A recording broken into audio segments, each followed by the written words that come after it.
What a glorious and beautiful midsummer day here in the Northeast. Hope you are enjoying similar weather where you're located here in the blessed United States or around the world.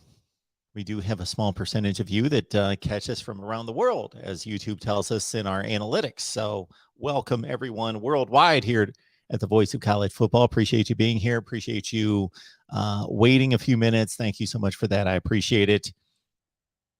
I'll let you know that there's much going on here personally and so forth. So for the next week to 10 days, I may not be producing quite as much content or producing quite as many live streams as usual.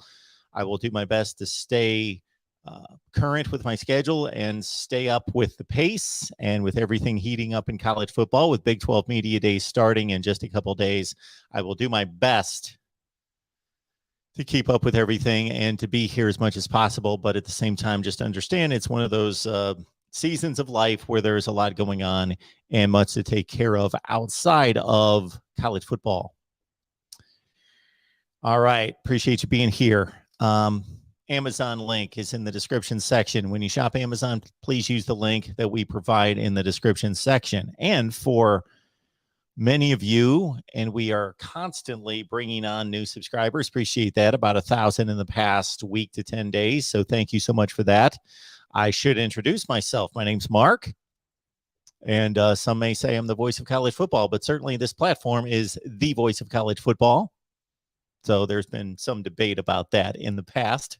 I will take it either way. Watch the videos, enjoy the content, join the discussion, debate, analysis that we provide, which we hope to be the very best in the business. That's the aim, the goal, and the mission. This is our summer festival.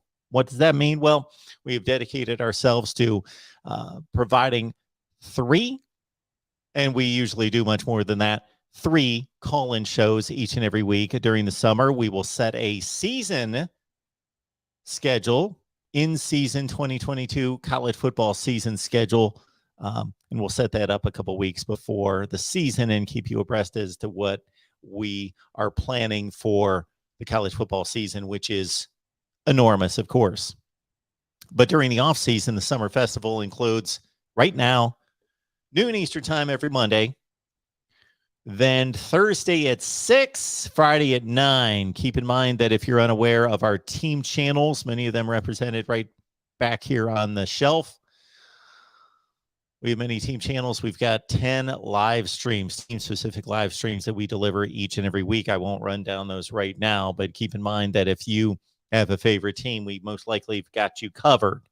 And if you've got a favorite team and we don't have you covered, you can do something about that. So contact me, MarkRogersTV at Gmail. I'm always accessible, always available. Or we'll get back to you when I am available. But again, this is the Summer Festival. Appreciate everybody being here at the Voice of College Football. We've got a Notre Dame Live coming your way tonight at 8 o'clock Eastern Time with Ben Belden. Ben Belden is a host of the Under the Dome podcast. Under the Dome podcast, we do have a Notre Dame channel. We bring on guys like Nick Shepkowski of Irish Wire and, of course, Brian Driscoll, Irish Breakdown. John Kennedy's going to join me hopefully this week from Always Irish. Enjoy the comments from John. I've not talked to John for quite some time. So Notre Dame fans, you are in good hands here at the Voice of College Football. We encourage you to go out there and follow your favorite Notre Dame people. But of course, we try to bring it all together here at the Voice of College Football. I've got my opinion, my analysis on Notre Dame football. But again, Brian Driscoll, Irish Breakdown, joins us on a fairly regular basis. Nick Shepkowski, Trojans Wire. This week, it's going to be John Kennedy from Always Irish. And tonight, Ben Belden right here on the Voice of College Football, live at 8 o'clock Eastern Time. All right, taking your comments and questions and taking your calls. That's why we're here. We've got content coming your way featuring Clemson and LSU. Got a Clemson channel. You may not realize if you are only subscribed here on the main channel, let's say you're a Clemson fan or want Clemson content, that we've got a Clemson channel. And so just about all our Clemson content is over there. So somebody that is only subscribed or only watches the main channel who wants Clemson may think Mark never talks about Clemson, hardly ever, and hardly has any analysis or content. Oh, we got a whole Clemson channel that's got daily, almost daily content over there. 3, 4, 5, 6, 7 times per week, posting content on Clemson football and more from Jason Priester of All Clemson on SI coming up today. We will get to the chat. And also, let me drop the link in the live chat so you can all give me a ring. So if you've not joined us for several weeks, this is how we do it now. It's much cleaner, much easier, and working much better for a number of reasons. So grab the link in the chat. If you don't want your face, your video to be on screen, we can take care of that. Certainly, you can shut down your camera, disable your camera. Also, you can let me know when you join the chat and are backstage. You can let me know in the private chat that you don't want your video to be on. We'll treat it just like a phone call. Also, when you join the chat, meaning not the live chat, the conversation, but join the show here and call in, please leave your name. And you can either say that you're calling from a particular place, location, or who you root for. All right. So I've left the StreamYard link in the chat. You can join us there. This is what I'm really excited about right now. If there's one thing that I am most excited about right now, and we've got a lot of things going on here at the Voice of College Football, it is definitely Oregon State. No, that caught my attention. It's definitely our Patreon and Discord off of the Patreon that I am most excited about right now. And if I could find the appropriate banner, then we would talk about it more. But I'll put it down on the ticker down below. Look at the ticker down below. Go to Patreon, search MarkRogersTV, join Patreon. You get your Discord link, and you can talk to these guys and gals.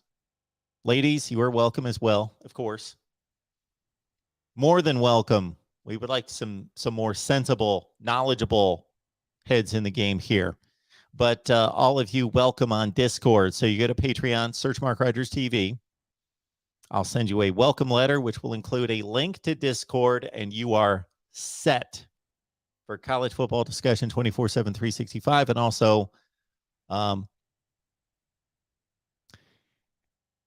many times after the show's here, we have an after show featuring Tim and Exploring with Ben, Eric, and others. And then also, they are preparing some watch parties for this fall. That will be exciting. Watch parties with those guys. And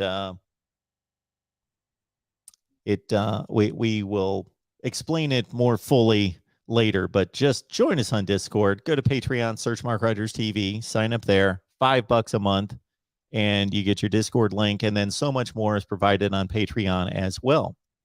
We did have a call coming in, but that caller is now gone.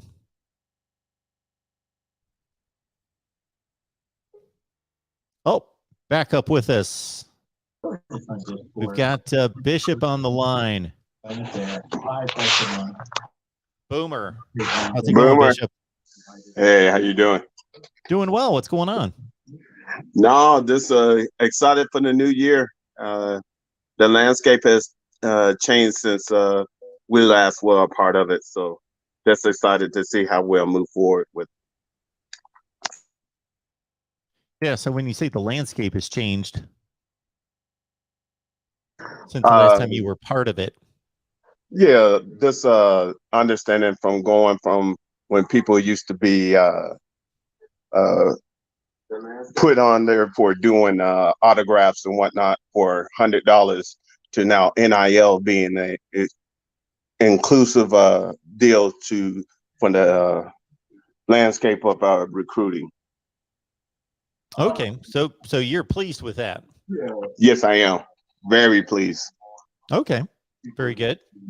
A lot of people aren't, and I understand both sides of it, but I don't think there's any reason to deny the athletes of taking the opportunities that every American has to earn money. Correct. Definitely. And understand it's in its infant stage, so you're going to have bumps and bruises. But the understanding is that now that we're in this stage, is making sure that we put the right entities in places so that it can run smoothly. Right now, it's run by states versus one unit. So. Well, I don't know if we're going to get to that point because, yes, it is run by the states in regards to the guidelines and conditions of that particular state. The federal government would have to get involved to make it uniform. True.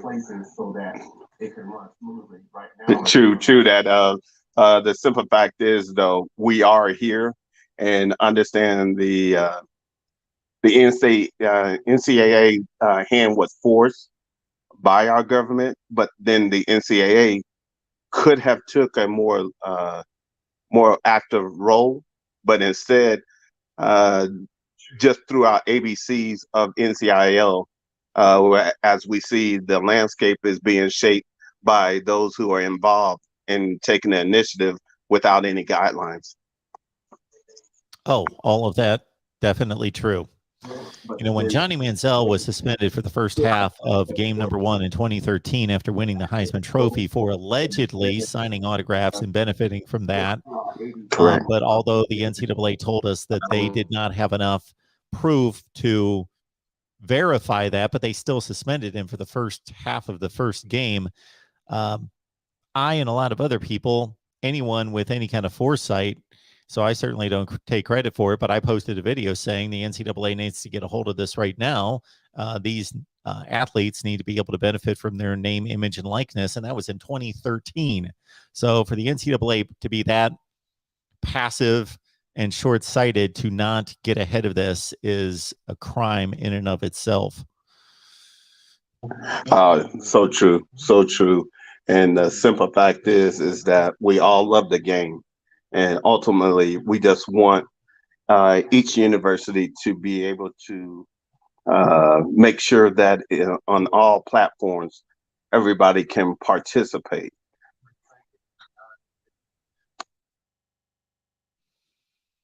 Yes, well, I don't see any reason why when you talk about everyone participating, you're talking about the players themselves, correct? Participating in NIL. Females and males. Okay. Well, the females, from what I understand, and I'm no expert at that because I don't follow their sports, but there have certainly been a number of reports of females being able to benefit and have benefited from NIL. Correct. So is there an issue there? Is there no. It's just understanding we're just at the infant stage, so just trying to get the parachute open of the mind that like OU softball has something currently in the makes, and there's other things going on, but understand the entity that's taking the head of it is the football. So. Well, I just want to make sure that there's a few things clear that I think need to be straightened out. And while we've got 14 and 15-year-olds producing TikTok videos making tons of money, we certainly should have 18 to 21-year-old athletes be able to profit from their celebrity if they so choose. So, again, I have no issue with it. I actually support it, but I think it has caused a lot of issues. Number one is the recruiting process has been mucked up and continues to be mucked up by inducements to athletes based on NIL, which is supposed to not be part of this process. So, and it's not. It's not legal. It's not allowed by the guidelines to have to be part of the process, but it's being allowed. So I would like that to be determined, but also like these athletes to understand that some of these NIL deals may be connected to staying with a program. So if I have a business in Auburn, Alabama, and I want to support and come into contract with the brand of the latest star wide receiver, I'm going to sign him to a contract, but it's going to be stipulated that I'm only going to pay him as long as he's an Auburn Tiger. So if he transfers, that's the end of that. Yeah, definitely. I concur with that. And ultimately is that what you're basically saying is that we want NCAA to take a more active role in doing that, but I don't see with the prevailing landscape that it can be done. And I also understand that there are certain athletes, I'll take Arch Manning, for example, but there's a ton of them that a particular business would want to be partnered with that athlete regardless of where they go. So that's also possible as well. And the athlete shouldn't be penalized for that. If Nike says to Arch Manning, we want to partner with you, but we don't care where you play, then that's all well and good as well. Yeah, definitely. And see, that's that the national NIL versus a federal, state, or local NIL. There's a difference. And even in that gets into a broader landscape that I don't want to take up much time because I value you guys' time. But it's just so, it's in its infant stage and it has so much growing up to do. Absolutely, Bishop. Well, we appreciate you being here. Have anything else for us? No, that's it. Thank you for your time. Absolutely. Have a good day. You too. NIL. One of the great things about the season starting will be the NIL discussion will go from this to that. As Exploring with Ben and Sam is letting everyone know, join Mark live with this link. There it is. Turn off your camera if you do not want to be seen live on video. And if for whatever reason you can't figure that out, I can take you off the screen if you so choose and leave that in the private chat when you join. Somebody is looking, I believe it was Rob.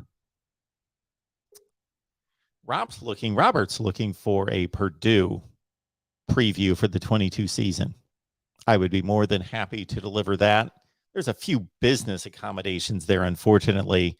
If I go off script and grab some of these teams and post preview videos on the main channel and nobody watches them, then, man, YouTube just punishes me and everybody else. So understand that if I'm rolling along with, if you look at the last 10 or 12 videos doing pretty well in the 10 to 30,000 range on these video views, and then I post a Purdue video and like 400 people watch, YouTube's going to punish me for like a month. They're not going to send my videos out for a long time. So there's some consideration there, but I would love to cover Purdue and do a Purdue preview video. That's one of the reasons we have Patreon. Guy wanted a Michigan State schedule preview a couple weeks ago. I delivered a Michigan State schedule preview on Patreon. So we have exclusive requests right there. So I would love to do a Purdue preview.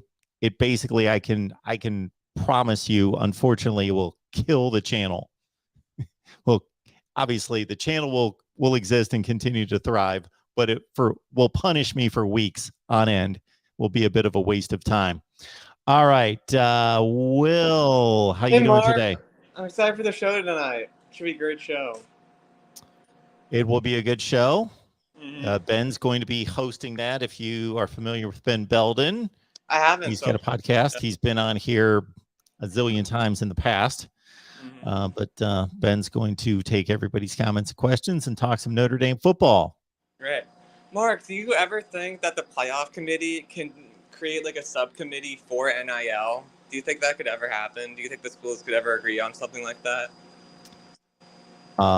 So having a committee for NIL, I would agree with that, depending on, of course, the specifics. I don't know why the playoff committee would need to be involved with NIL. I mean, they're all just like important people, like just any committee. That's what I was more so saying. Yeah, in some instances, I think we have actually put people on the playoff committee that would be more and better tailored toward serving on an NIL committee. Take, oh my goodness, I'm blanking on the original playoff committee, Condoleezza Rice. Thank you. Condoleezza Rice. I would think that she would be phenomenal in working through an issue like that, as opposed to watching games all week and determining who should be in the playoffs. Yeah. And what do you think that Notre Dame will get to 11 wins? Do you think they can knock off Clemson at home? Yeah. Notre Dame to 11, USC, Ohio State, Notre Dame, or Clemson, North Carolina. Sure, they can get to 11 wins. I wouldn't be shocked if Notre Dame won 11. I'm not going to go out there and put any money on it. That's for sure. I'd say I'd be more confident having, if somebody forced me to put money on Notre Dame's season, I'll go with 10 and under. And do you think that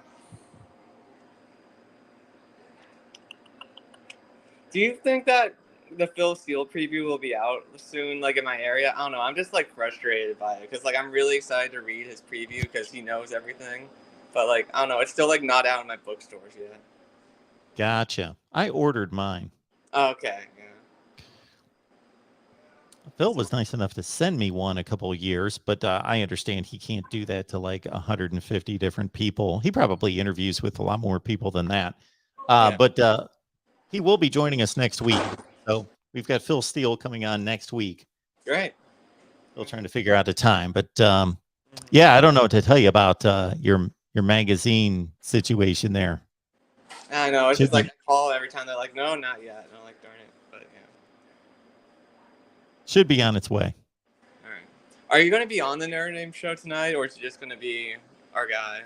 I am not going to be on tonight. Okay. That will be Ben soloing. Mm-hmm. So I'll have to do double the defense then in the chat. Yeah, you will have to take that on, and this is the one nice thing. I don't know how many other Notre Dame podcasts or channels that you watch or listen to, but you get to mix it up with more people probably here than your typical Notre Dame channel with a bunch of Irish fans. So yeah, I mean, there it are sharpens some your fans, skills. but they actually know what they're talking about with Notre Dame. Like this is true. There's good and bad to both, but you get to sharpen your debate skills over here. Yeah, I do. All right. Well, I'll see you, Mark, and I'll probably be back on the other call-in shows as well. Very good. Thanks, Will. Appreciate it. Have a good day. Yeah, Tim. Phil Steele is not perfect. He's amazing, but he's not perfect. So I guess it's going to have to be proven who is the number one receiver room in the country. So Steele's going with USC at number 1 and Ohio State at number 2. I thought that this was a pretty stark comparison here, back and forth between where these position rankings. This thing is like a maze to try to get through. His position rankings. Compare Ohio State and Michigan here. Quarterbacks, Ohio State number 1, Michigan 28. Running backs, Ohio State number 2, Michigan 16. Wide receivers, Ohio State 2. Should be 1. Ohio State 2, Michigan 15. Offensive line, Ohio State 3, Michigan 1. But that's hardly a difference. Defensive line, Ohio State 5, Michigan 25. Linebackers,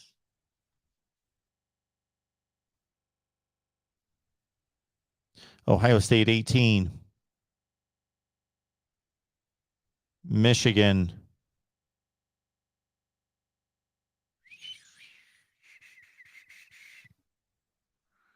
nowhere to be found. Ohio State 18th at linebacker, and Michigan 36 defensive backs. Ohio State 14, Michigan 20. Special teams, Michigan 1, Ohio State 17. You put those numbers together, if they're accurate, it's not even close. Lewis is letting us know that Phil Steele is full of crap. Well, come on. Come on now. Tony, please leave your location, like Tony from Pennsylvania, or who you root for in the chat, and I'll bring you on here in just a second. Big 12 Media Day start on Wednesday. We had a conversation with David Smokey from Sikkim 365 during our West Virginia show on Friday.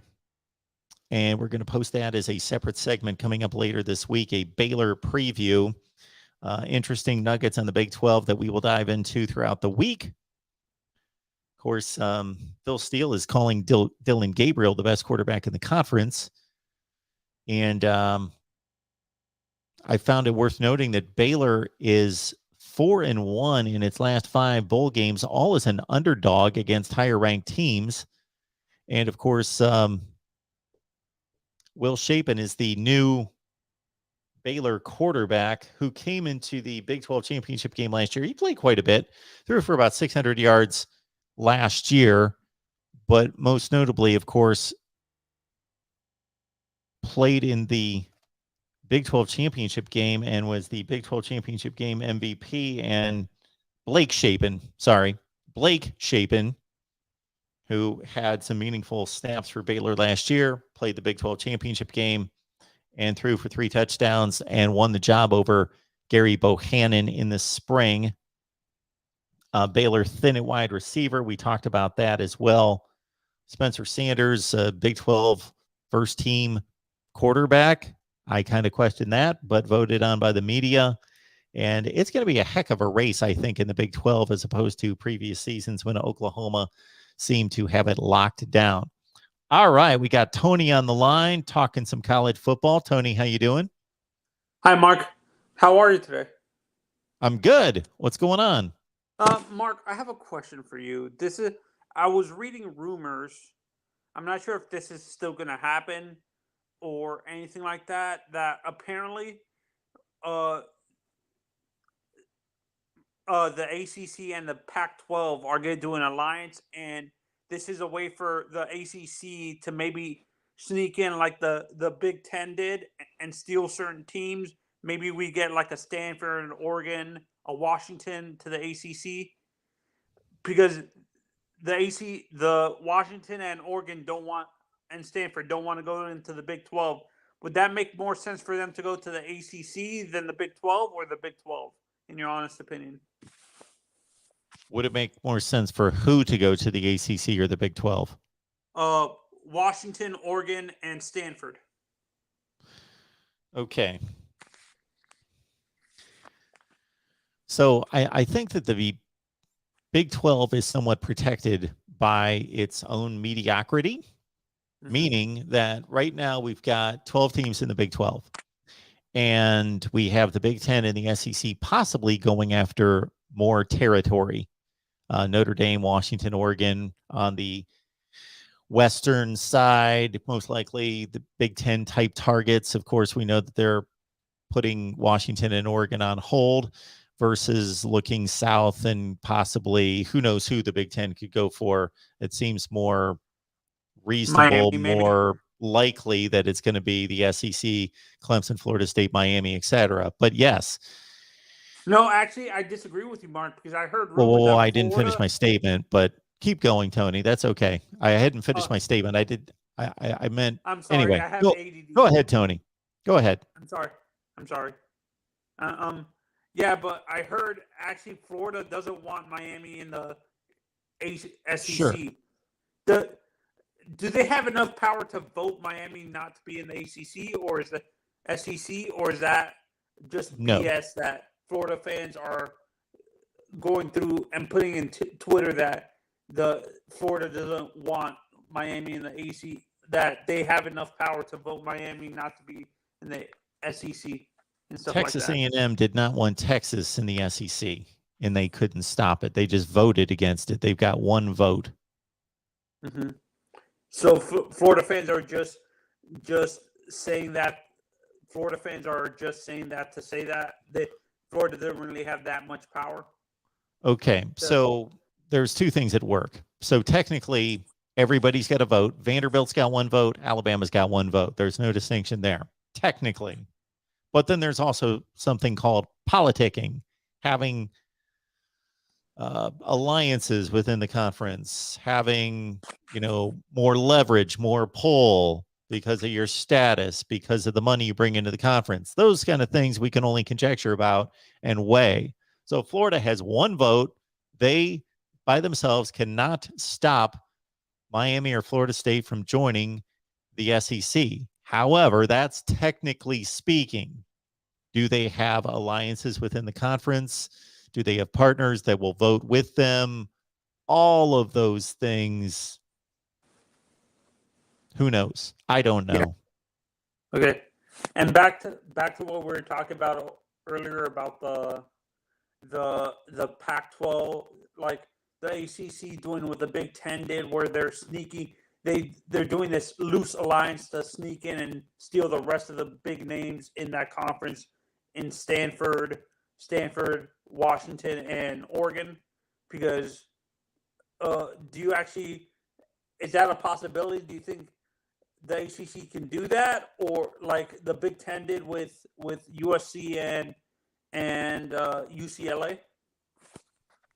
Oh, absolutely. It's possible. It's possible or probable that anyone in the Pac-12 would run to another conference, because obviously the Pac-12 is being picked apart. And if the Pac-12 stays as is, it is no longer a power conference in football. So anybody who stays in the Pac-12 may value more the geographic alliance and sensibility that they have. They may value more the academic relationships that they have within the conference. They may value more the 15 or 20 other sports that they have that are mostly Olympic sports in which they have a strong conference. Still, they may value all those things over the football, but most likely the football and the money is going to be a determining factor. And the Pac-12 is no longer, the Pac-12 is not in a position, even if they add, let's say, San Diego State, Fresno State, SMU, some semblance of other schools, they cannot legitimize themselves as a power conference in football anymore. So, yes, I would think that if Stanford, Washington, Oregon, etc., want to continue to be taken seriously in football, that they would entertain proposals by the ACC. And do you think, let's say that happens, Oregon specifically, do you think with the Nike money that they're going to have bringing into the ACC, do you think that can actually, can that money be infused into maybe the TV deal and maybe loosen the grant of rights and stuff like that? The grant of rights that the ACC Tony, has with. I'm having some difficulty hearing you, but I think I got that. I would like anybody in the chat to let us know if guys can hear Tony okay.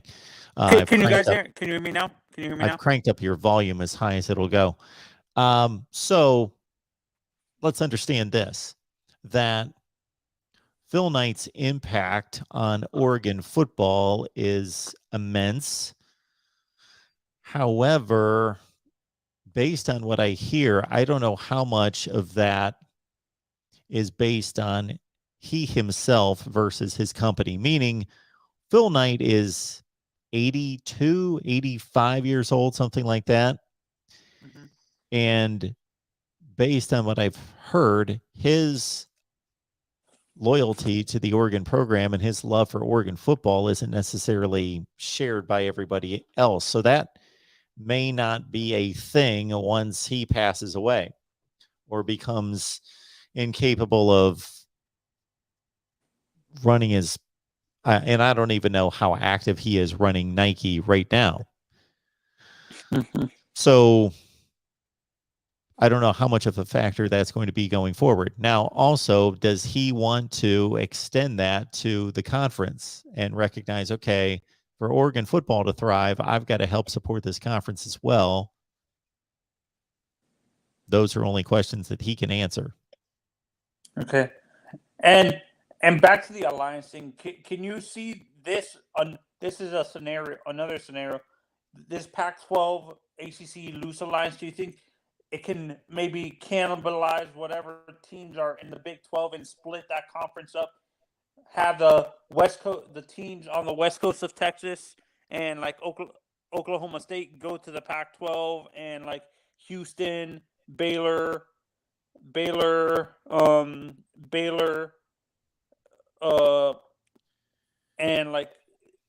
the rest of the Texas teams go to the ACC with UCF and Cincinnati and stuff like that.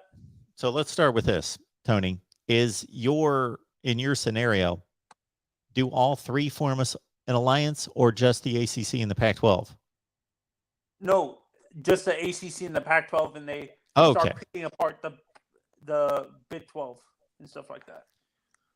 Well, if the ACC and the Pac-12 combine to be one conference, if they truly combine to be one conference and they maintain all of their members, meaning Oregon, Washington, Clemson, Florida State, Miami in particular, then I don't know why that they would need to have another conference involved. No, I'm saying I know that, but what I'm saying is cannibalize whatever, split Texas and then add the team. Why? Like, to compete with the SEC and stuff like that. SEC and Big Ten. So at the point that the ACC and the Pac-12, if they would truly merge, I'm not talking about. So when you say alliance, so we saw how much the alliance last year was worth between the Big Ten, the ACC, and the Pac-12. It was worth nothing because the Big Ten turned around and took two teams from the two most prominent schools, or two at the top 3 or 4 from the Pac-12. So that alliance meant nothing. Just like this alliance, this loose alliance, that even tells us more about it. It means nothing at this point, and unless there are contracts signed, then it means nothing. And then to your next point, if the Pac-12 and the ACC fully merge, not have some paper thin alliance, but actually technically merge into one conference, you're talking about, and they may choose to boot the weaker members of the Pac-12. I don't know that there'd be anybody in the ACC that they would want to boot. Maybe Syracuse, but maybe Boston College. But I think the ACC top to bottom is much stronger right now than the Pac-12. But Washington State could be in jeopardy. Oregon State could be in jeopardy. Colorado could be in jeopardy. The Arizona schools could be in jeopardy. Well, I don't know if Cal's in jeopardy because there's an academic and financial piece to this that Cal brings a lot to the table. So anyway, my point being that why would they want to swallow up the Big 12 as well? It would only make it a more convoluted conference. Well, I don't know if it's convoluted, it's the right word, but I'm right there with you. It would make it too large and expansive, and so there's some simple math. The math itself is not simple, but the concept of the math is simple. When these conferences are looking at expanding, so the Big Ten and the SEC look at this differently than the others because they're simply looking at, will these schools add value to our conference? We don't care about the Big Ten's fine. The Big Ten's not going away. The Big Ten just wants to challenge the SEC, but the Big Ten can stay pat, and the Big Ten's fine. It's not going away. Nobody's leaving. So its additions are based on, will this property, this school, this football program add enough value that it will make sense for us to add this program? Whereas the Big 12 is certainly looking at that. That's the goal. That's the aim. But they are just looking for survival. We need to add schools just to survive, to stabilize our league. That's what they were doing this time last year after OU and Texas left is we're down to 8 schools, and they could start to get picked off. We need to fortify our league, stabilize our league, and the Pac-12's in that same mode right now. The ACC's not, but it is potentially, because it's fearing getting Clemson, Florida State, Miami in particular, getting picked off. Mhm. So my point being is that the schools in the Big 12 don't bring, if there is a true merger between the Pac-12 and the ACC, in my opinion, the schools in the Big 12 are just added weight. They're not a negative or a positive. They just accumulate more teams that are going to distribute revenue to more teams that is not going to add the value required to the entire conference to make it more valuable per team. And the Notre Dame factor with the ACC, let's say we're able to do that, like merge with the Pac-12. Does having Stanford in the conference actually help convince Notre Dame to stay with the ACC and move permanently into that conference instead of going to the Big Ten and stuff like that, or no? Well, I don't think what Stanford does is enough to, in your words, convince Notre Dame to do anything in particular. I think it's a factor. I think that Stanford's rivalry with Notre Dame, and more than that, it's more than just having a football rivalry. It's more about their academic similarities and status that Notre Dame values. So, yes, Notre Dame, I got to think Notre Dame values that partnership with Stanford more than anybody else that they have a relationship with in the current Pac-12 or the ACC. So they have a stronger relationship compared to like USC and like the other teams in the Big Ten, like Ohio State or Michigan. They have a stronger partnership with a team like Stanford over those teams and stuff like that. Is what you're saying? Oh, absolutely. I've always assumed it was the other way around. I thought they would have a strong relationship with the Big Ten schools like Michigan and Ohio State. How and often did they USC. play Ohio State? Every few years, like maybe 2 or 3 years. 2 or 3 Notre years. Dame Maybe? plays Ohio State every 2 or 3 years? I'm assuming because they're Okay. independent, they can choose their The schedule. last time Notre Dame played Ohio State in the regular season was 1996. How about Michigan? 26 years ago. The last time Notre Dame and Michigan played, I believe, was in 2018. Now, they had a long-standing series every year, but that has been broken down. They no longer have a series. And you think They played in 19. So Anyway, you think go that, ahead. and you think the geographic thing is not gonna, with USC and UCLA going to the Big Ten, geographics doesn't really matter anymore like it used to and stuff like that? Oh, there's no doubt that it does not matter like it used to. Does it still matter? Yeah, it still matters. Most of the decisions are still make sense, or you can see the geography in it, but it doesn't. We used to think, when thinking conference realignment and expansion, we would look at the map, and that's the first thing we would look at is, well, what programs are located in these contiguous states to these conferences that they can pursue. Well, you don't need to look at that anymore. Is it a factor? It's some factor, but it's down the list now. Yeah, and when it comes to the money, do the academics or the money and academics with the ACC and Pac-12 actually align, or not really? Like in terms of academic, how they are academically and stuff. Well, this is the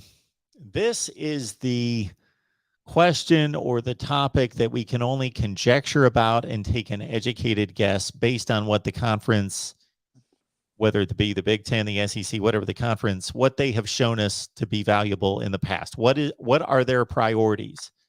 And because what you have is when you've got a negotiation between a conference and a school in terms of taking them on as a member, at the school, you have sports people, you have athletics people, the athletic director, the coaches are not involved unless maybe Nick Saban would have a voice in a conversation like that, but he's a rarity. So you have athletic minded and motivated people. Then you have academic people. And then you have, the money equation in that. So whoever holds the power in that and how much the administration and the president cares about athletics, because the academics for our crowd here, we care about football, we care about athletics, but we can't in any way eliminate or diminish the academic part of this. That's extremely important to like the Big Ten. If we're just throwing out football teams, Stanford's been bad for 3 years. And even when they're good, they don't have a huge draw in the stadium or on TV. But their academic status is second to few, if any. Yeah. And it's not just the academic reputation and that, it's also the money, the endowment involved in that's attractive to the school. Because even though it's still Stanford's endowment, not to be shared with the Big Ten, these conferences partner with all the schools within the conference in terms of all sorts of databases and sharing of information and resources and intellect and all of that. It's a big network within, let's say, the Big Ten academically. Oh, like a integration, kind of like you see with the Big Ten, where they basically spread the money around and it helps even the lower level schools move up a little bit in terms of fixing their facilities and stuff like that. Well, you're talking about athletically. Yes. Yeah. There's money that's shared. The TV money, the bowl money is shared. The inequity is that Ohio State packs out a stadium of 110,000 and Northwestern averages 30,000 a game. Those and Ohio State sells 1,000 times more merchandise than Northwestern. Those are the inequities between the two programs. But in terms of sharing postseason money and TV money, that's the same. I'm talking about academics and the money that's brought by the academics. Now, how much of that is shared in any such way, I have no idea. Because all right. Well, thanks for calling, Tony. Thank you. We appreciate you being here. Have a good day. All right.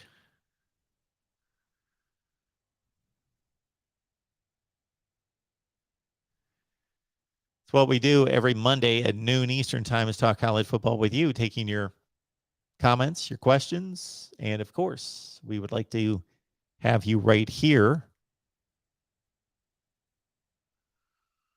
on the line with us. 258 on the line. Good to see all of you, and check out the bottom ticker. You can talk college football 24/7, 365 with a growing number of college football fans. Just go to Patreon, search Mark Rogers TV, sign up there. I will send you your fine welcome with your Discord link. Then you join Discord and talk college football with everyone, and also take part in the post-show. What do we want to call those? The after-show shows. All right. As always, thank you so much for all the helmets that we have here. I will tell everyone out there that if you're thinking about sending a helmet, please do not do that until further notice. Please don't send me any helmets because we are going to have to change the address and the destination there. So please, for the time being, do not send me any helmets, although I will take them soon. Matthew asks, who plays the first game of the year? Matthew, who plays the first game of the year? Technically, the very first game of the year. I think it kicks off at 12:30 on that Saturday, August 27th, Northwestern Nebraska. Otherwise, that's what I would consider to be a better question for Google. Anything you can Google.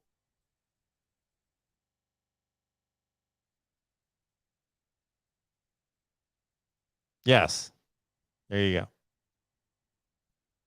Only 62 likes, Willie. Can you believe it? Only 62 likes. The Big 12 Media Days are in 2 days. We were starting to talk a little Baylor football. And again, we're going to have a segment coming out later this week that was cut from our West Virginia show last week with David Smoke from Sikkim 365 and his take on Baylor. David, though, a Nebraska fan. So I asked him some Nebraska questions, and we talked up the Huskers. Yakov 22, good to see you. Exploring with Ben and Sam. Smash that like button. Yeah, the Big 12 is going to be difficult to handicap. On the surface, it looks like a 3-team race. Maybe we put Texas in there as well. 4-team race.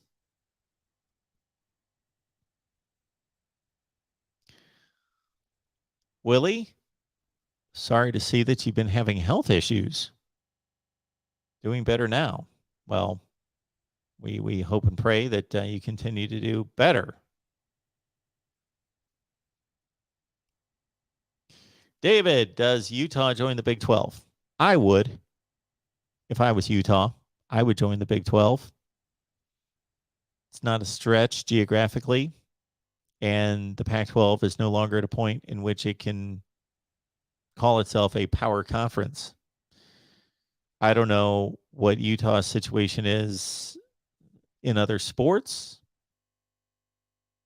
but the other sports cannot compare to football. I can't imagine. Remick would know, but how could the other sports compare to football? And we did run through all the Pac-12 candidates for inclusion in either the Big 10 or the Pac or the Big 12. And I was pretty impressed with Utah's academic standing and endowment. Ty, what's the ideal number of Big 10 teams versus how many do you think they'll eventually have? Well, that's up to them. So what's ideal for me?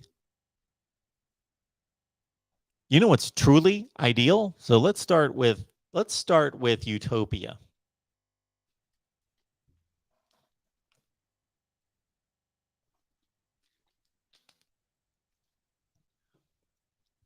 What's ideal is that every conference has 10 teams and they play 9 conference games. For the obvious reason that to have a true conference champion, everybody in the conference should play everyone. Otherwise, we have very unequal, inequitable schedules, not fair schedules. You can point me to any conference, any year, and I will find 2 schedules where one team benefits greatly from its poorest schedule and the other team is dragged down by having to play the best teams in the conference. And that is across the board. Even this new schedule system that was announced by the ACC in the last couple of weeks, the 3-5-5 model, it's organized and it meets the condition of playing everybody in the conference at least every other year. That's great. Take Miami, for example. Miami will play everybody in the ACC at least every other year. They'll play 3 teams every year. They'll play the other 10 teams in the conference at least every other year. So it accomplishes that goal. However, there's inequity in the schedule. You can look right at it and see Florida State's 3 common opponents are much more difficult than Wake Forest's 3 common opponents. So this is the issue in every league. So the ideal number from a competitive standpoint is 10. But of course, that's not going to happen. We're way past that. And for some strange reason, like if you would go back to the SEC in the 80s, when there were 10 teams in the conference, they still only played 6-game schedules in the SEC. The Big Ten had 10 teams, and they sometimes played 9 games, meaning they played everyone. They usually played 8, so they only missed 1 team. So they were almost equal or even. So let's start there. What's ideal? 10 teams in a conference. That's not going to happen. I think 12 is a good number, and maybe I'll produce a video, probably not this week. There's a lot going on this week, maybe a couple of weeks from now, where I will revise what I produced 5 years ago, something in that range, where I basically laid out the way college football should look. That's not true to life. It's not going to happen. There's too many money grabs by conferences out there for this to happen. But I built 6 conferences with 12 teams each, 72 teams, 6 Power 6 conferences with 12 teams each. Okay. In real life, what's going on right now? There's one motivating factor for all of these additions to these conferences. That is, of course, money. But to break it down further, there are 2 basic motivations for each one of these moves. Number 1, keeping up with the other conference. The SEC keeping up with the Big Ten, the Big Ten keeping up with the SEC. So right now, the Big Ten made the latest move, and the Big Ten is rumored to be trying to make the next move. So then the SEC would then look at its position, see, okay, the Big Ten has this, we have this. What is the possibility that we're going to value and benefit from adding A, B, and C, Clemson, Florida State, Miami, for example? Well, that's pretty high. So then you would think that the SEC would make another move and let's say add those 3, or North Carolina as well, 4. And then the Big Ten would go, okay, well, the SEC just made a move, and now they're up to 20, and we are at, let's say they had just added Notre Dame and a partner, Stanford. So they're at 18, and then maybe it settles there. Because here are the 2 motivating factors. Beyond money, if you break it down, number 1, keeping up with the other conference. Number 2, looking at the field and saying, okay, who else is available or could be pried out of another conference that would add value to our league? And those schools are diminishing quickly. There aren't many of those left. Some people, it's been reported, say that the Big Ten is looking at the rest of the field saying nobody adds. Outside of Notre Dame, nobody from the Pac-12 adds value.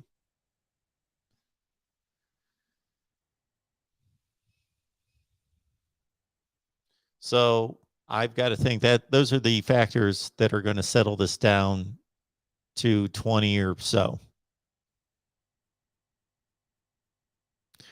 Willie's got Georgia Tech joining the SEC in 2023.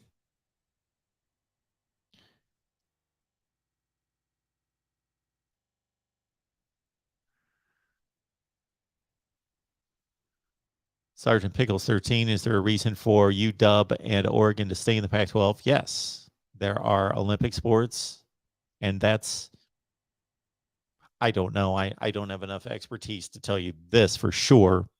I was about to say it's the strongest Olympic sport conference in America, but I don't know what the current standing of swimming and tennis and all that is. But it's always been, when I was covering all these sports, this was 20 plus years ago. The SEC was just starting softball. And the tennis in the SEC was remarkable. Like there were the top 10 teams in tennis were half SEC and half Pac-12. And baseball and on, all these sports. That the Pac-12 is exceptional in all the other sports, in most of the other sports. So academics and long-standing relationships, and there is going to be a level of backlash and dissatisfaction out of certain fans that there's a loss of rivalry and familiarity and a loss of what has always been familiar and about geographic rivalries. USC and UCLA fans, other than playing each other, are now, I don't know that they have a lot of thought about or feel a lot of camaraderie playing Maryland and Illinois, etc., as they do playing Washington State, Oregon State, Stanford, Cal, Arizona State, etc.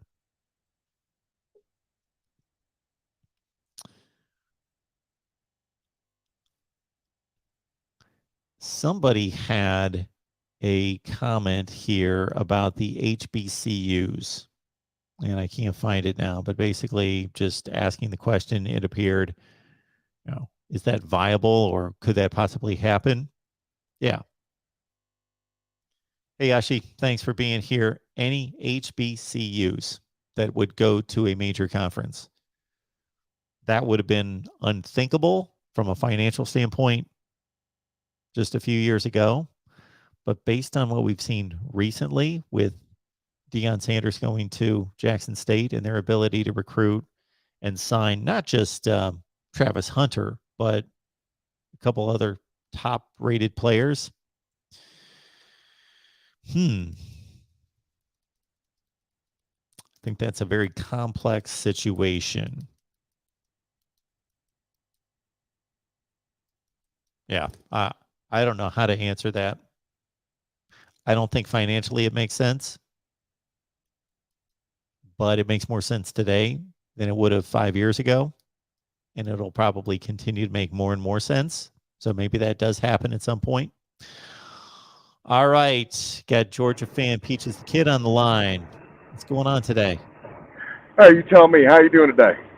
I'm good. What Good, you got good going? to hear. Shit, I'm trying to make, can't curse, sorry. Family-friendly people. I'm trying to make it to Indianapolis by tonight, so I'm trucking hard. But got a couple questions for you. First question, if Oregon doesn't go, if Oregon stays in the pack, whatever it ends up being, right, do you think they're going to have the curse of a Cincinnati, where even if they run the table, that the election committee to go into the playoffs is going to look at that and say, well, conference. Well, they're not as they're only playing so and so. Is that going to be a determining factor for them, you think?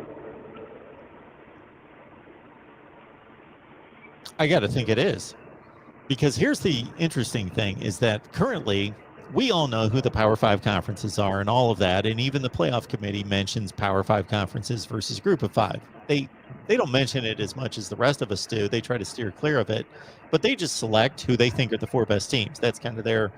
But in the future, it appears that if one of these playoff proposals go through, it appears as though all of them would include a clear distinction to say conference champions in the Power 3, Power 4, 5, whatever it turns out to be, they receive buys, or they're the only teams that's all the proposals we saw last summer, and I thought they were good proposals, and I think what we'll eventually see is something close to what was made public last summer, is that all of those made it obvious and apparent that there is a distinction between the haves and the have-nots, And it's an actual distinction. It's not just kind of in theory, these are the Power Fives and these are the Group of Fives, but we're going to select whomever.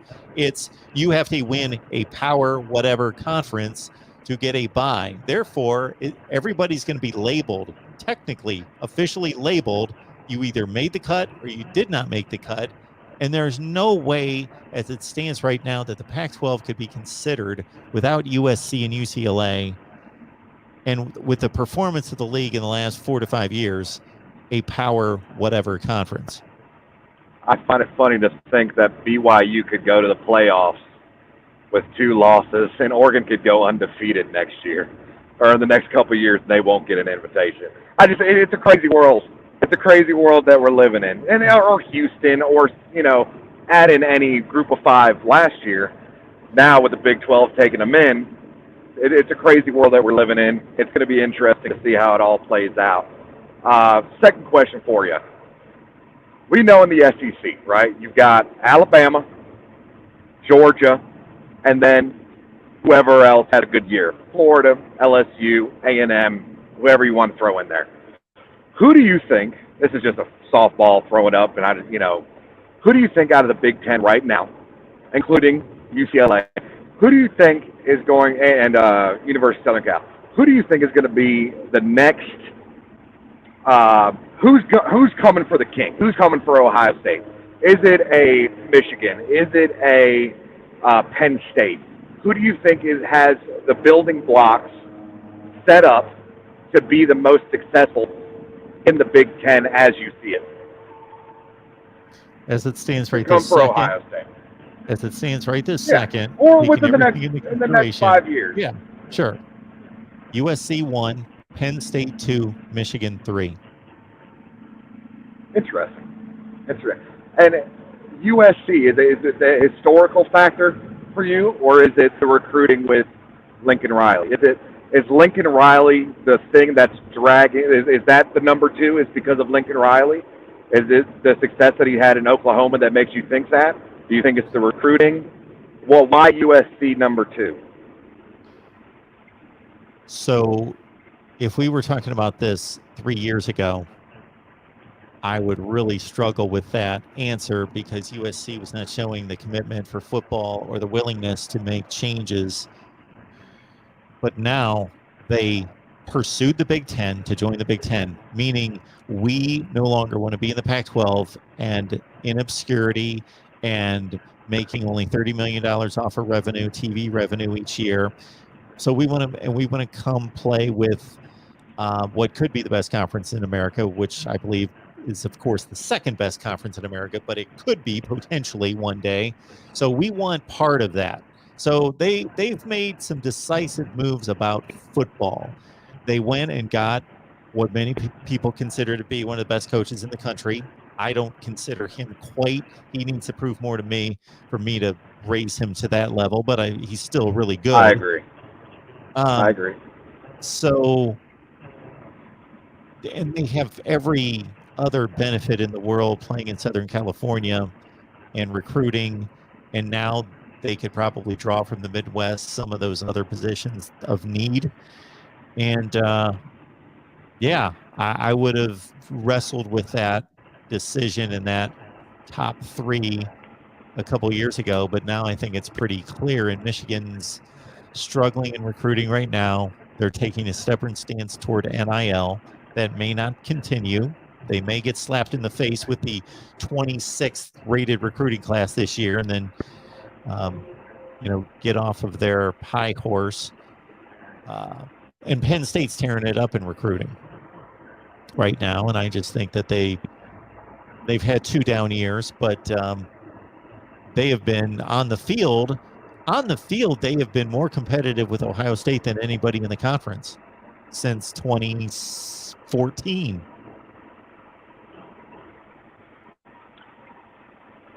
Yeah, I got family in Pennsylvania. It is very different from an outsider looking when it comes to, I feel like, how people view Penn State. Because outside looking in, I see, what he's doing. I can't remember the name. I know, listen, you beat Georgia and Vanderbilt. That's enough for me, personally. I'm like, okay, he's a good head coach. It seems like talking to people that I know that know a lot of Penn State fans that live in Pennsylvania, they aren't in love with him. They seem to be they want more, and they weren't happy with the way, like you said, the last 2 years went. And this could just be disgruntled fans with higher expectations than reality. But it's interesting. You know, I'm not a Penn State fan. You're not a Penn State fan. And we could see the product on how they're recruiting, and we could say, oh, they're going to be very good. It's very interesting to talk to people. My stepmother, for example, she's a Penn State grad, and she's not happy with the extension of the head coach for some reason. It almost kind of has a Vanderbilt feel. Not a Vanderbilt, I apologize, an Auburn feel of Penn State. They kind of have that Auburn, man, you know, well, he's got a couple years, and if he doesn't do, you know, it's very similar. But well, they are only 11 and 11 the last 2 years. Yeah, they're not happy with it. But they also play Ohio State, and they're also in a really tough conference. And you know, I was explaining, you know, to her that as much as Penn State is, you know, a historic program, and you know, I don't know what Penn State is doing behind the scenes to make Penn State better. And what I mean by that is, are they building new facilities? Yes. Is Penn State? They are. Okay. They are. Yes, they are pumping money into the football program. Their 2022 class was 6th in the country, and they're well on their way to another recruiting class similar to that. And if you look at, and I think this is meaningful because this isn't 1 game or 2 games, this is like 7 games between 2014 and this last season. So that's 8 seasons in a row. Penn State has by far been more competitive against Ohio State than anybody else in the Big Ten. They've routinely lost excruciating games against Ohio State and beat them once during that time. Yeah, and I mean, I believe I'm not very well. I'm a Georgia fan. I'm from the South. I love my SEC. I'm not well versed on Penn State, but from what I understand, they have a lot of people. I mean, a lot of money when it comes to education-wise, and when it also comes to like graduates. Tons of Penn State graduates in Pennsylvania. More than Penn, more than Temple, more than, you know, they are, when you think of Pennsylvania college sports, it's Penn State off the top of my head, you know. So great fan base. I definitely want to go to a whiteout before I die. I'm going to. Did you hear about the problem this year that they put Ohio State and Penn State at noon? And people are losing their mind because they don't want to do the whiteout at noon. They want to do a whiteout at night. And now I guess there's a big controversy is, are they going to do the whiteout at nighttime, or are they going to do the whiteout at noon at Ohio State? Or at Penn State against Ohio. Me personally, that's a weapon. The whiteout is a weapon. Regardless if it's daytime, nighttime, I'm using that to my advantage. I don't care if we play at 9 a.m. Okay, if I'm playing Ohio State, I'm whiting the entire state out. I am making sure that everyone and their mother's there. So take that for whatever. Another question. Did you see the video, bring it back down south, bring it back down to the SEC. Did you happen to see the video of the A&M employee talk to the recruits, I don't know, a month after Jimbo and Nick Saban went at it? Did you see the video by chance of him saying that? There's a video going around of a recruiter talking to the recruits in the stadium, and he's pointing up to all the boxes, and he says, if you come play for us, those people up there behind those boxes got money waiting for you. Yes, I didn't see it. Yeah, people told me about it. I haven't watched it. is that enough for the NCAA to come in, or is the NCAA at this point just what do they do? Why do we have No, them? it's What? it's not. No. Peaches, it's not. I don't think that's anywhere close to enough to make Okay. anything out of it. It's too vague because technically, yes, there is NIL at every school, and there can be a conversation to say we have NIL opportunities here. Every school is having that conversation with those student athletes to say, even the ones that are cutting it above board as much as they possibly can. We're hearing that Michigan is, and they're even losing out on guys because they don't have specific inducements for them before they enroll and sign. They have, they're just able to talk about, look, obviously we have tons of resources and NIL opportunities, and you can see the current players on the roster that are benefiting from that. So that's not a violation of any sort. Talking about it in vague terms, in terms of just saying we have resources here. But now if they say we have collective A, B, and C, and they want to sign you to a $1.5 million contract, that is an inducement. How do you feel about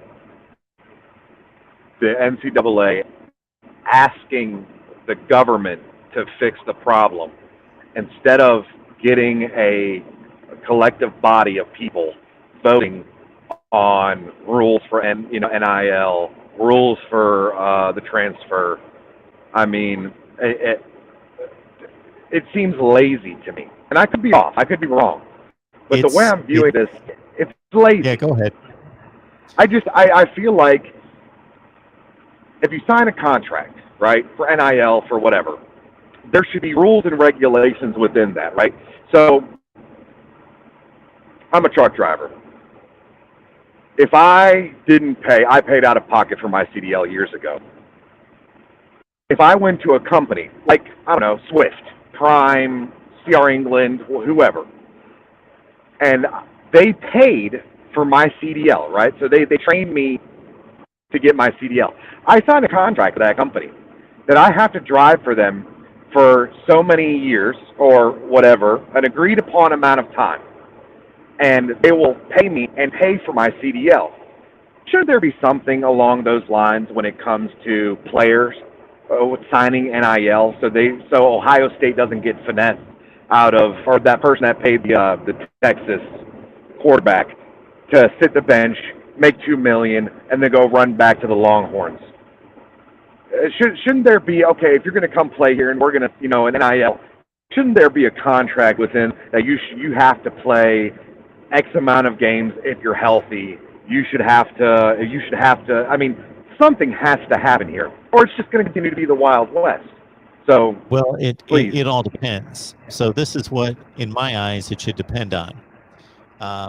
The collective or the business that is paying the athlete, they have certain priorities. They have certain reasons, incentives as to why they're paying that particular athlete at that particular school. It may have everything to do with them playing at a particular school, them playing at Georgia. We're a Georgia company. We want to pay Georgia athletes. And so obviously, yes, there should be something placed in that contract that says, as long as you are a wide receiver for the University of Georgia, we are paying you X number of dollars. And the thing that gets lost in all this is there has to be reciprocation. There has to be work done, whether they're posting on Instagram or on whatever, or they're doing a podcast every week, whatever they're doing, there has to be work in exchange for this NIL. So that's number one. But anyway, so you would have those companies that would be tied more to who that player plays for, but you would also have companies that, and they have every right to say, we want to partner with Arch Manning. We don't care where he goes. It's Arch Manning. We don't care where he goes. We're not tied to Texas football. We're Nike or we're whoever, and we just want to be partnered with Arch Manning, and he can go wherever he wants. And that's up to the particular business to make that decision. But to hit on your And first going point to about the the NCAA, if I can just Yes, sir. comment about the NCAA, I think it just makes sense that if you want somebody to roof your house and to do the very best job, you get a roofer. You don't get the guy that does roofing, painting, plumbing, that does everything. Well, if you take it to the government, these people hopefully have much more important responsibilities and issues You to would deal think. with. And we know that they do, but hopefully they're trying to resolve them. But we'll not comment on that. But Yes, sir. so they have to do volumes of reading. So you're talking about, see, we are in our cocoon of college football and we're hyper focused on this. There will be people in Congress that have no idea that this is even anything, that don't even know basically the college football hardly exists, let alone, okay, what is this?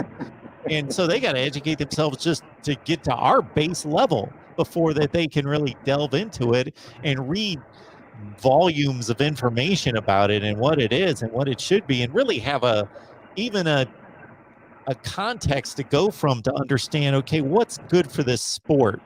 Like they're going to be looking at it, some people, not all of them, but some of them going to be looking at it very generically and not understanding, okay, what's really the athlete, what's good for them, what's good for the game, what's good for the fan, what's good.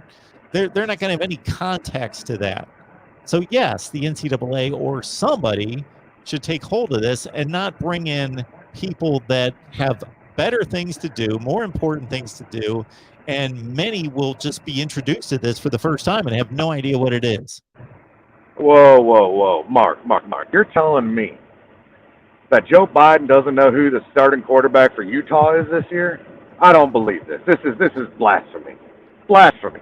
I'm sure that Joe Biden could tell us Cam Rising's TD to pick ratio from last year. 20 to 5 off the top of my head, I believe. Yeah, of course. Yes, of I'm course. sure. So, last question, and this is another one of those. I could tell me answer what you that. think. I could answer that in a much more comedic way, but I'll lay off of the. It was good. It was good. I It was won't go good. there. So, I just moved to Iowa from Texas. By the way, Iowa fans, I get it. One of the best states. I've lived everywhere. One of the best states. I mean, price of living is dirt cheap. Top 3 in public education. Top 3 in healthcare in the country. #1 producer of corn, pig, and chicken in the country. Wonderful people. They call it Iowa nice. I moved here, coming from the South. I moved into my apartment, and I asked the landlord. I said, "Hey, where's the AC? Why isn't the AC working?" She's like, "Oh, sweetheart, you got to get a window unit." I walked down the road, asked the man, "Hey, where can I buy an AC unit in town?" He said, "Oh, don't worry about it. I got one for you. Don't know this man from Adam." That kind of people, right? Just hard, just salt of the earth, hard-working people. Fantastic. Anyways, great place to live. What can Iowa Hawkeyes do to get to that next level, to start competing? What can, for the Iowa fans out there, which, by the way, Iowa is huge college football. I mean, is the Iowa Cyclones, Iowa Hawkeyes, these guys, it's serious. The rivalry is very serious to this state. Just off the top of your head, what can Iowa do to take it to the next level? Do you know we've got an Iowa show every Tuesday? I did not. It doesn't surprise me. You got an every show every Tuesday. Got an Iowa show every Tuesday at 5:30 Eastern. So we've got a guy from the Hawkeye at the Storm, Corey Bradda, does an exceptional job. I'm sure he could answer that question as well, but I'll take my shot. Let's hear it. So there's one huge challenge, and it's the same challenge that every school in America has to some degree that's not located in the state of Florida, Texas, Georgia, Southern California, and that's pretty much it. Maybe Louisiana, etc. Is they don't have enough players there. So that's challenge number one.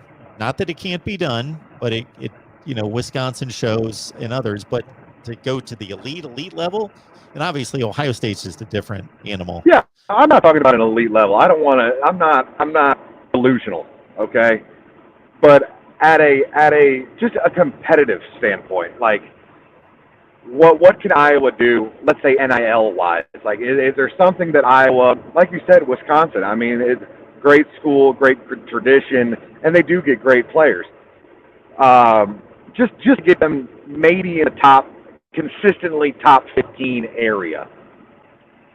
Well, maybe top 25. Before I answer your question, they're close to that status now. You know, they're in that top 15 to 25 on a pretty regular basis. But here's my answer before we even get into recruiting or anything else or paying players NIL. Realize this, Peaches, is that Iowa had the 121st ranked offense in the country last year. They won 10 games on special teams and defense, and this is not abnormal. They do this every year. They have not addressed their offense in years. I posted a video the other day where I went through the Iowa offensive rankings. They have not had a top 50 offense since 2006. It's been 16 years since they had one of the top 50 offenses in the country. They're awful. They're usually in the 90s or 100s. Okay. But on top of that, do you know what they failed to do this offseason? There was more quarterbacking talent in the transfer portal than at any time in college football history. All sorts of, not elite, because those guys don't leave, but very good top 25 to 30 quarterbacks in the nation. And they have an atrocious passing offense. They signed one transfer this offseason, and he was a tight end from an FCS school. They could have gone after all sorts of quarterbacks and upgraded their quarterback play. They need to be more aggressive. That sounds like the opposite of Oklahoma. Jump in the transfer portal and get a quarterback. There were 15 quarterbacks in the transfer portal that are better than their current quarterback. At least 15. It's very interesting coming from the SEC into the Big Ten country, and the passion's still there.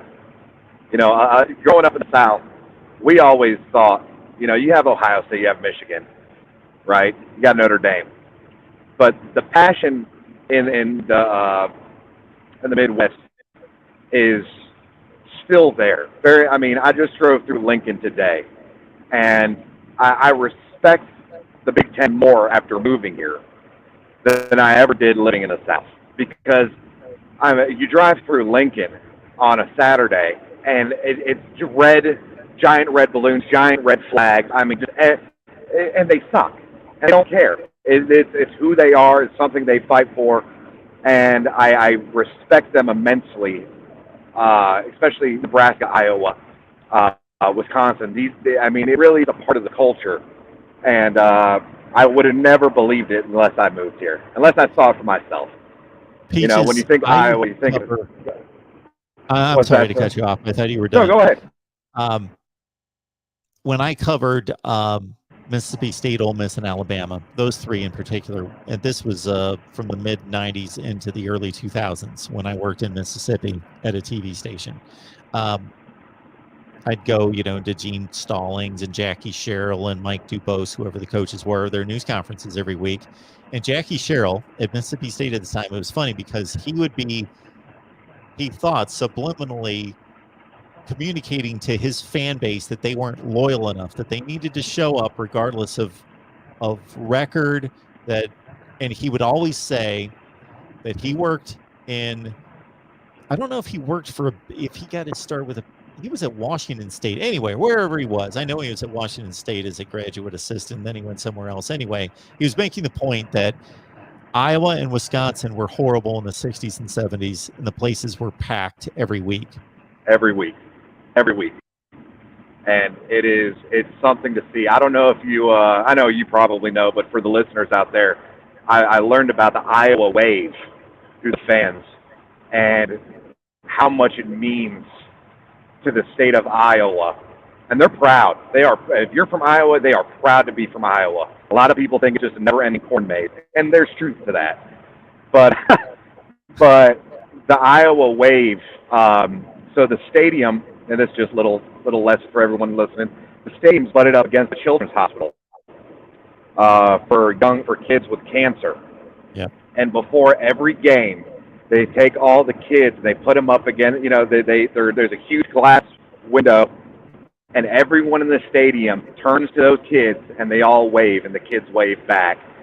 If that just doesn't warm your heart and show you how much college football matters, to just a societal standpoint, I don't know what will. I mean, and I do believe that a lot of players actually take a kid under their wing. So when they're not doing class or they're not doing football, they actually go to the hospital and they spend time with these kids, and and they get to know them. And what a beautiful thing that is. And I worry sometimes those things might get lost in the chase of money.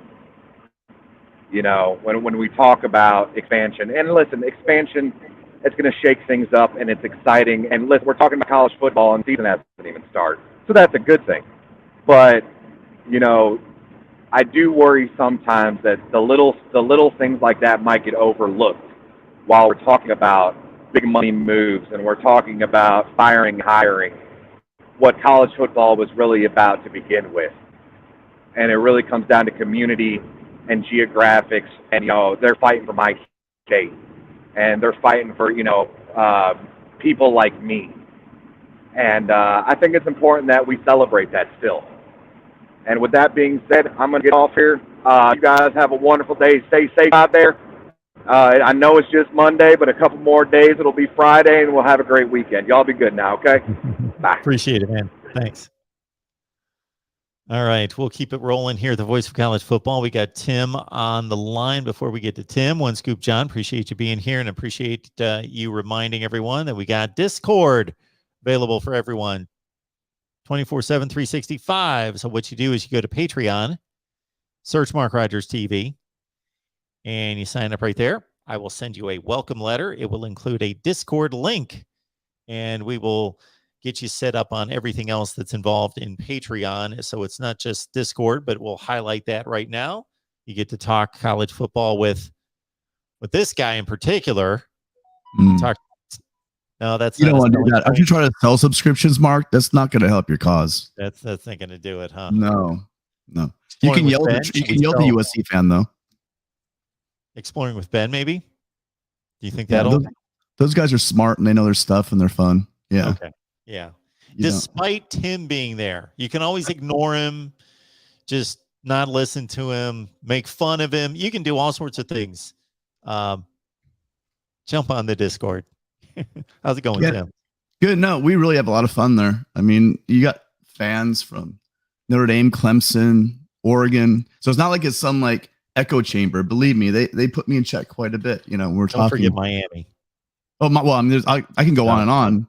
Yes. I'm probably leaving people out right now that I'm forgetting, but I called to actually talk about what the previous caller said. I was going to ask you about where you're going to, I know you don't have a crystal ball, but where you're going to put USC in like 5 years in the Big Ten, because I'm hearing from everyone that we don't have a chance. So I don't quite agree with them on that. But I'm actually calling now. I'm going to pivot over to, I want to push back on the Pac-12, not that the fact that the Pac-12 is still a Power 5, but I'm just having a hard time swallowing this idea that the other conferences, like for instance, let's look at the ACC. They're one or two moves away from being exactly where you take the top team in the conference historically, and you take it to a different league.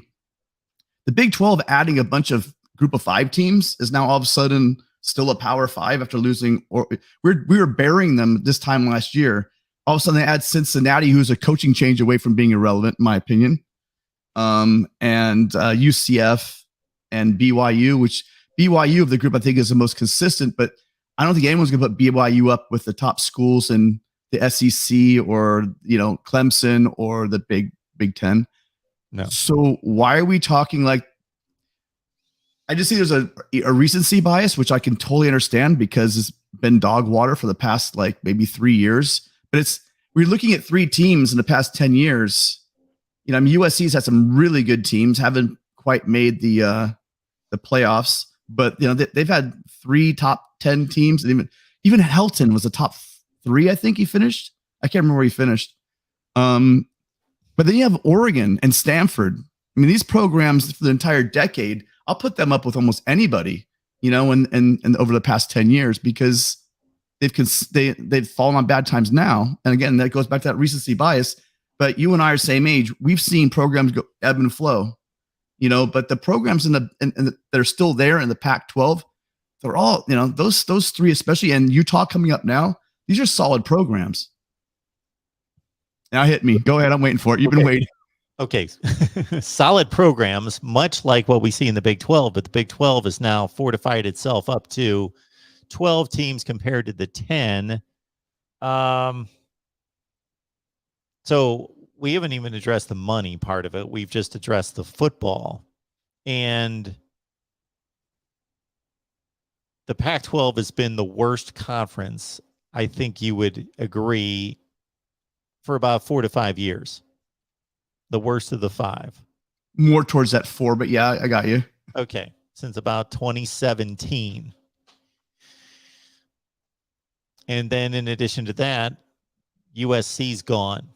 UCLA in the here and now is not a great loss, but I think it is over time. I think UCLA is a substantial loss. The football product right this second is not a huge loss, but that program is a big loss. And of course, USC is an enormous loss. Versus the Big 12, the Big 12 cannot challenge in any such way that it is the Big 10 or the SEC or even the ACC at the very top. It doesn't have that program. The Pac-12, before losing USC, despite playing worse football in the last 4 or 5 years, could still have a claim that we have programs that are better than your best program now that Oklahoma and Texas have left. We still have USC, Oregon, Washington. And USC's an elite all time. Oregon and Washington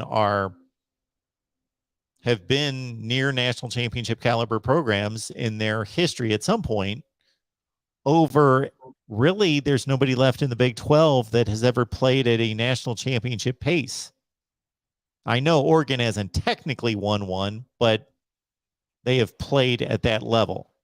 And Washington has won one and played at that level a few other times.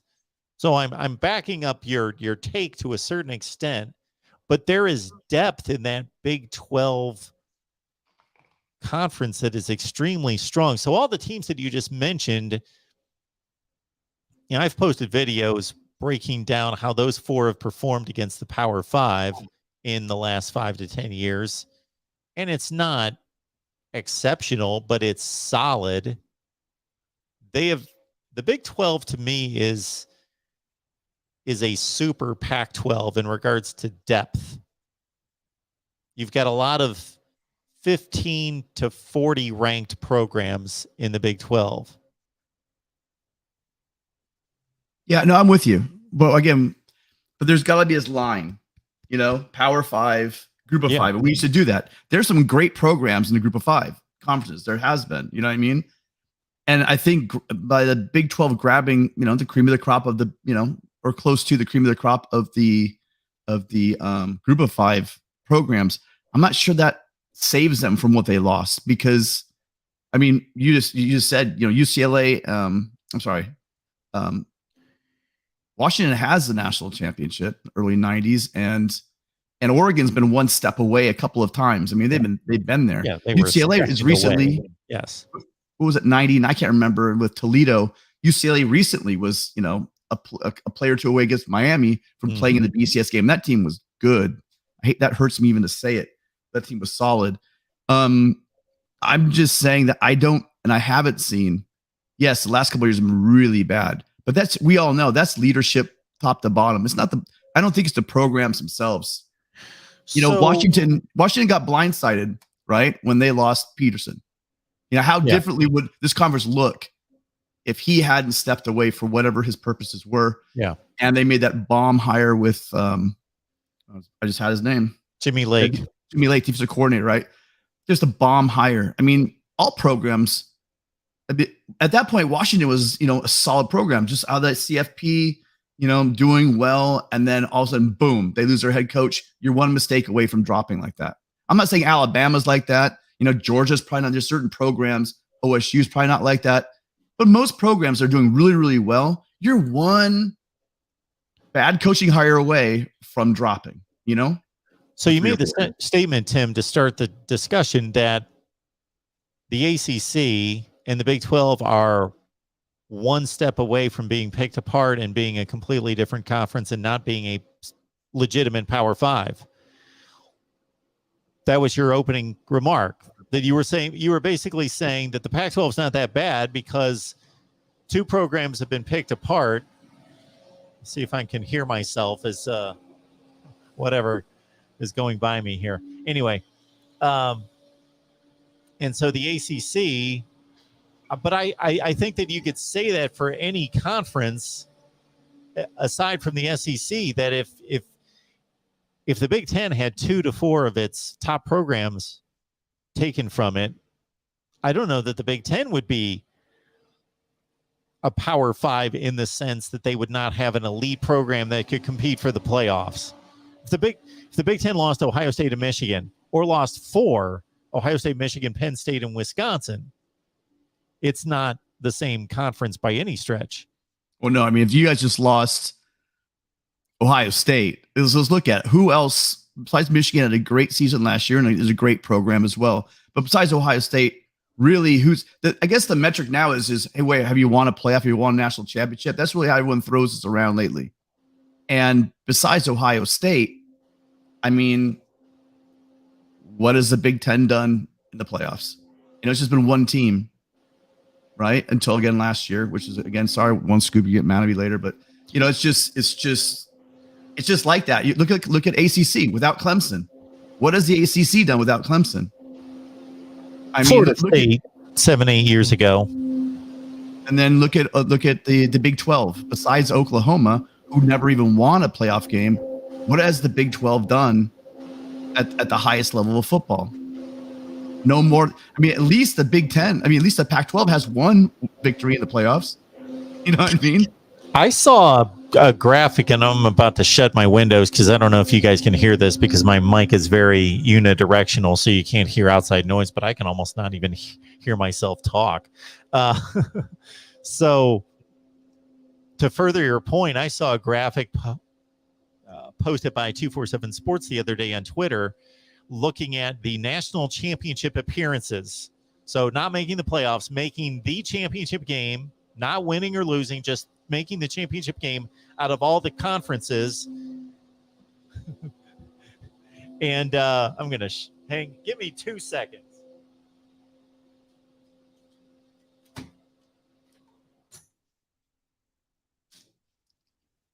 Bayou Bowl, the Pac-12 has won more than just 2 New York Sixes. So, I mean, again, stay with that. I agree with you.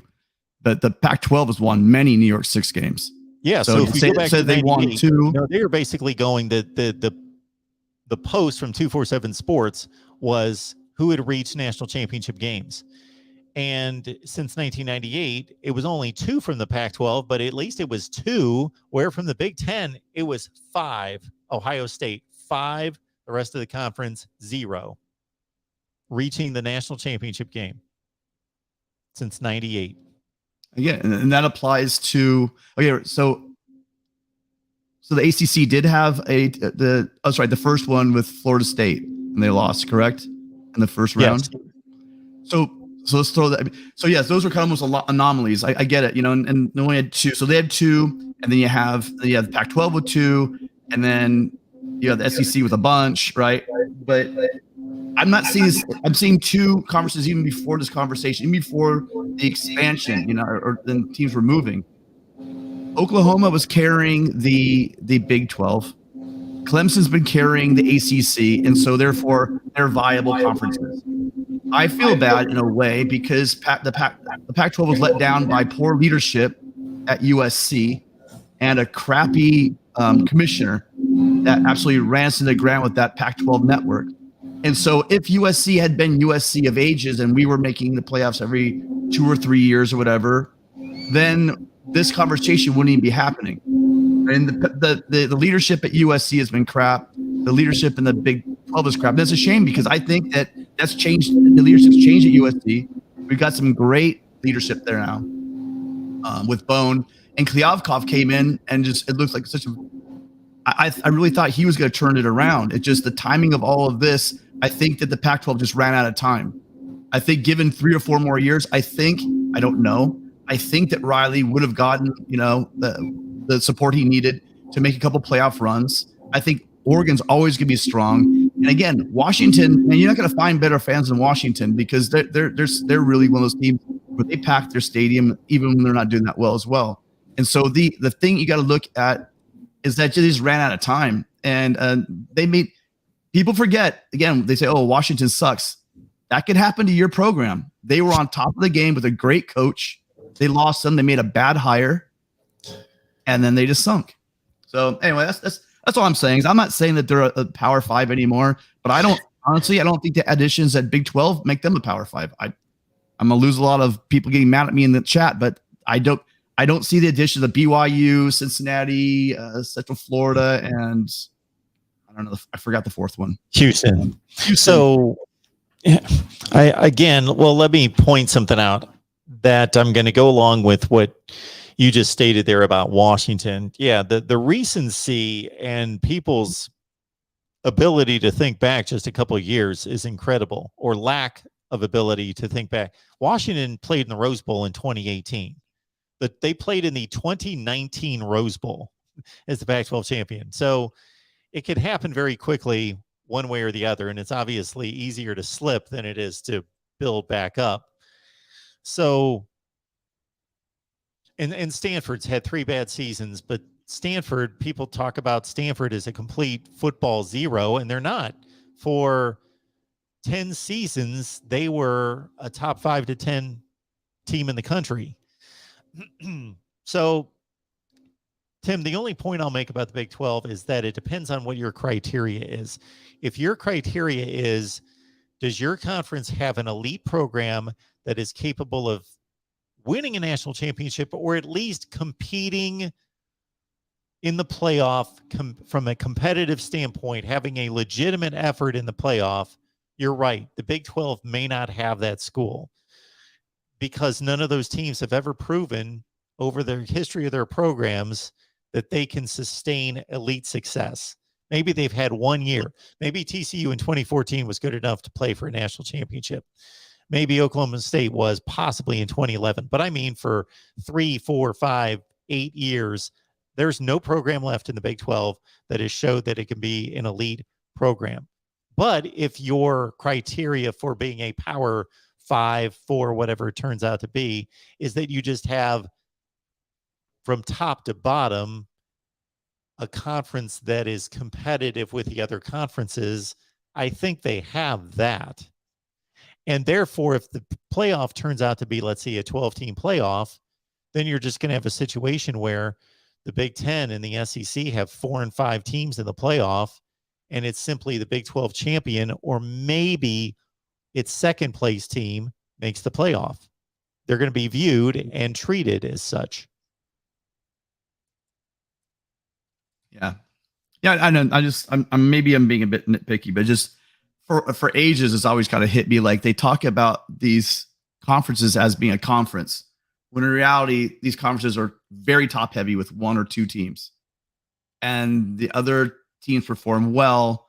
But again, I guess I'm having trouble with the definition of a Power 5, because when I think of Power 5, I think it's your team should have an automatic berth to say, in the playoffs, that kind of level. And I'm wondering if we're reaching quickly that's not going to be viable anymore. Although, I mean, I'll be an advocate for it, but I'm not sure. And then I'm sorry, can I address one thing that was said in the chat? We had, I forgot who it was, but Lee, I think, said something about the fact that the NCAA and USC never got over it. That was, I mean, really, even building up your lines after, maybe I gave USC excuse to about 2015-ish. But after that, it was really all on poor leadership at USC with Lynn Swan and not putting any money into the program. So it was really first USC was sanctioned by the NCAA. I'm not going to litigate that anymore right now. I mean, you know, I'm not going to do that anymore because so many fans really don't understand what happened in the Reggie Bush situation. It's nothing worth talking about. But since about 2005, 2015, USC has done everything they could to destroy their own football program. So that has nothing to do with the NCAA. That we can use that excuse for a couple of years, but after 2015, it was just all poor decisions.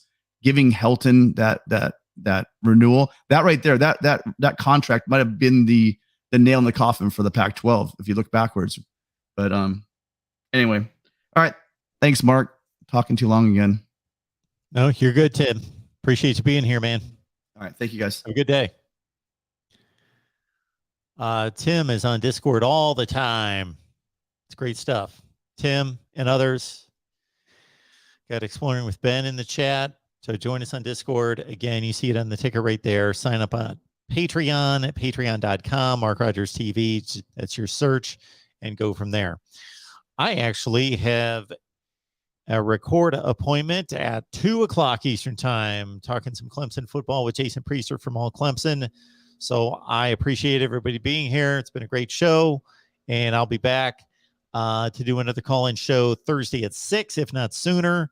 But I have a whirlwind of a next 10 days to 2 weeks. So I will be here as much as possible. We've got all of our regularly scheduled team-specific live shows lined up for this week, as always, starting on Tuesday with USC at 4 Eastern, Iowa at 5:30 Eastern, and Nebraska at 7 Eastern. So we are committed to getting those on and will as well. So again, next 2 weeks, hopefully you won't notice that the content may be slightly less than usual, but then we'll go full throttle into football season as we always do. Appreciate you being here. I am recording Clemson and LSU today, as well as may put together a video on USC's competitiveness in the Big Ten like I did with UCLA just a few days ago. Appreciate you being here. Yeah, Dog Named Brutus, please hit the like button. And, of course, shop Amazon using our link, and we will see you soon.